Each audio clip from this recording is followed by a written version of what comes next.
Method number 45, श्रेष्ठतम क्षण का ध्यान। ईसाइयों का एक पुराना संप्रदाय था ईसेन, जिसमें जीसस को दीक्षा मिली थी। ईसेन संप्रदाय का एक ध्यान मार्ग था, और ध्यान मार्ग यह था कि तुम्हारे जीवन में अगर कभी भी कोई ऐसा क्षण घटा हो जिस क्षण में विचार ना रहे हो और तुम आनंद से भर गए हो, तो उसी क्षण को पुनः पुनः स्मरण करके उसी पर ध्यान करो।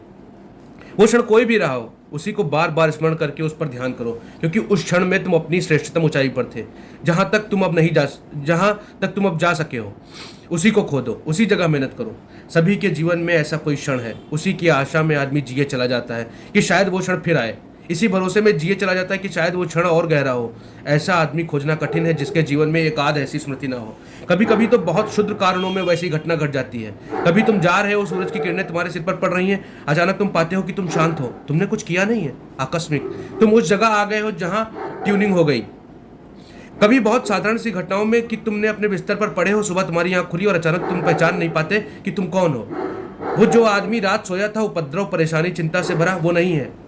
एक क्षण को तुम्हें यह भी समझ में नहीं आता कि तुम कहाँ हो। तुम एकदम शांत हो, तुम इतने शांत हो कि खुद को पहचान ही भूल गई। कभी किन्हीं कारणों में उनका कोई संबंध नहीं है, तुम्हारे भीतर जिंदगी चलती रहती है। कभी तुम्हारे अनजाने भी भीतर के खंड खंड इकट्ठे पड़ जाते हैं संयोगवश, और तब कोई भी घड़ी बाहर मौजूद हो, तुम अचानक शांत हो जाते हो।